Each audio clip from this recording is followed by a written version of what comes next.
बरं हा मग ते खर्च किती येईल? माती परीक्षण करायला 950 रुपये खर्च येईल पूर्ण. हम्म.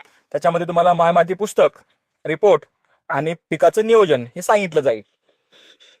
बरं आपल्याला म्हणजे 3 एकर क्षेत्र देत 1 एकर हळद लावायची आहे त्याच्यात. मग तेच हळदीला जे तुम्हाला नियोजन पाहिजे ते माती परीक्षण केले करूनच भेटणार. बर बर. हा, मग आता मग तुम्ही मला पत्ता देता का तुमचा? लगेच पाठवलं मला मी माझा ऍड्रेस, कुठं माती पाठवायची ती. जवळच्या पोस्ट ऑफिस मध्ये फक्त 100 ग्राम नमुना.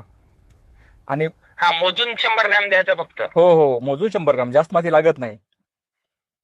हा हा. पण तो रिपोर्ट समजून सांगता ना सर, मी वाशिमहून एकदा 2 वर्ष आधी काढून आणली होती सर. हा, पण हे त्या रिपोर्ट द्याना आपला एक किंवा दुकानदार हे यांना कळत नाही कोणतं खत द्यायचं किती द्यायचं तर. सर मी स्वतः डॉक्टर आहे, त्याच्यामध्ये गेली 20 वर्ष काम करतोय मातीमध्ये. तुम्हाला रिपोर्ट आल्यानंतर समजून सांगणं माझं जिम्मेदारी आहे. नाही नाही हो ना, मी मी मी काय सांगलो, मी सरकारी लॅब मधून वाशिम मधून जाऊन माती तपासून चेक करून आणली. हा, पण त्या रिपोर्ट नुसार कळेच, जर ते कळालंच नाही की ते नत्र किती टाकायचं, फेरस किती टाकायचं, जमिनीचा काय प्रॉब्लेम आहे, रिपोर्ट काढला. पण प्रत्येक दुकानदाराला आपला कृषी केंद्रावाला असतो का नाही, त्याला दाखवलं तर तो म्हणता हे कमी आहे, त्याला दाखवलं तर हे म्हणता हे कमी आहे, ही बॅग घेऊन जा ती बॅग घेऊन जा, असं होऊ लागलं. तसं नाही होणार इथं माझ्याजवळ. मी तुम्हाला पूर्णपणे सांगतो की माती परीक्षण झालं ना, तुम्हाला समजून जाईल की तुमच्या मातीमध्ये काय इश्यू आहे. बरोबर आहे, त्यानुसार तुम्ही काय खत दिलं पाहिजे, काय नियोजन केलं पाहिजे. समजा जर पीएच हा सामू जर 8च्या वर असेल तर कोणत्या डीएपी वापरला पाहिजे का अमोनियम सल्फेट वापरला पाहिजे, मग फॉस्फरस कोणत्या ग्रेडचा वापरला पाहिजे, हे जे सगळे गणित आहे हे तुम्हाला मी एक्झॅक्टली समजून सांगतो. त्याच्यामुळेच मी 950 रुपये घ्यावे ना. बर बर. हा बरोबर आहे ना. तर हो द्या मग सर, पत्ता टाकून द्या. हा, जर मला नुसतं माती परीक्षण करून द्यायचं असतं तर मी 500 रुपयेच घेतले असते. बरोबर आहे, बाकीचे वरचे पैसे कशाला घेतले असते जास्त. 500 रुपयामध्ये केली मी माती माझं. मला माहिती ना सर की जर तुम्हाला मग 950 रुपये वरचे जे 400 रुपये घेताय ते पूर्ण समजून सांगायचेच घेताय ना सर. बर बर. हो मग मी तेच म्हणायला लागलो, ते म्हणत आहे एक ऍप ओपन करा, ते आतमध्ये ते हे तितकं टाका, एरिया किती टाका. काही तुम्ही ऍपची गरज नाही, काही नाही. तुम्हाला मी फोनवर साध्या लहान मुलाला कसं समजून सांगतात तसं त्या पद्धतीमध्ये समजून सांगतो. आणि सोबत पुस्तकं द्यायला वाचायला. म्हणजे लक्षात घ्या की माती परीक्षण, पुस्तक आणि नियोजन ह्या 3 गोष्टी तुम्हाला 950 मध्ये भेटत आहेत. बरं ठीक आहे सर.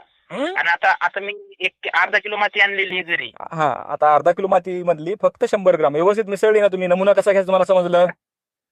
हो, झिगझॅग पद्धतीनं 2 ठिकाणची माती केली मी आणि त्याच्यातली 3 माती फेकून दिली. बरोबर. बस आता त्याच्यामधला काडी कचरा काढा फक्त आणि 100 ग्राम नमुना मला पाठवा. मी तुम्हाला ऍड्रेस पाठवतो.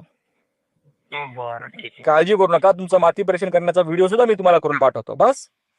आणि हे जे पेमेंट करायचं हे कधी करायचं? माती पाठवल्यानंतर मी तुम्हाला रिपोर्ट आला की सांगतो सर आता पेमेंट करा. बरं हा ठीक आहे. बरोबर आहे. हो हो, तुमचे व्हिडिओ बघतो सर मी तुमच्या पद्धतीने मातीचं मी मग त्याच्यामुळेच ना हा वायपट खर्च होऊ लागला की बा शेतीला आपण टाकायलो इतकं महाग 2-2 हजाराचं खत, पण ते लागू होत नाही. त्याच्यामुळेच मी माझी सुद्धा तळमळ असते शेतकऱ्यांना की माती परीक्षण करा. आणि माती परीक्षण मध्ये मी आकडे भरून देत नाही, तर करताना सुद्धा तुम्हाला व्हिडिओ पाठवतो की सर हे बघा तुमची माती सॅम्पल भेटलेला आहे आणि आता टेस्टिंग आपण सुरू करत आहेत. बर बर सर. हो सर, कळालं सर. वरचे जे 50 रुपये घेतले तर 950 मधले ते व्हिडिओ काढायचे घेतलेले. आता ह्याच्यापेक्षा डिटेल कोण सांगणार आहे सांगा? नाही नाही. चला हो, पाठवा, बिनधास्तपणे पाठवा, काही काळजी नाही. तुम्ही कुठून बोलताय?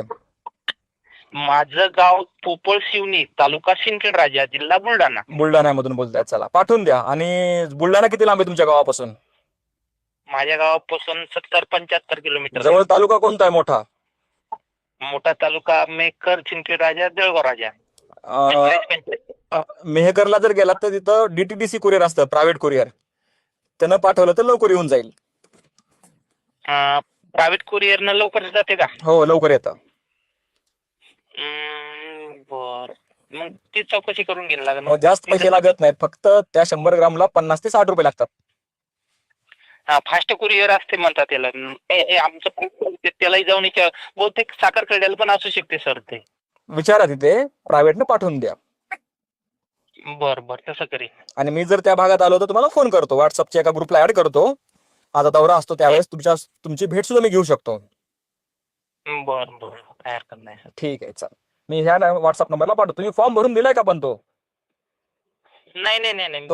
तो फॉर्म भरून द्या. तो फॉर्म भरून दिला ना तर माझ्याकडे तुमचा डेटा राहतो, कोणत्या जिल्ह्यातून आहेत काय. म्हणजे जर माझा प्रवास दौरा असला त्या भागामध्ये हा हा तर मी तुम्हाला फोन करू शकतो की सर मी ह्या भागात आलेलो आहे, तुमची शेती कुठे आहे, अशा पद्धतीमध्ये. हा हा हा. त्याच्यामुळे तो फॉर्म आहे, बाकी काही नाही. हो हो ठीक आहे, चला. समजलं तुम्हाला? हो हो समजलं.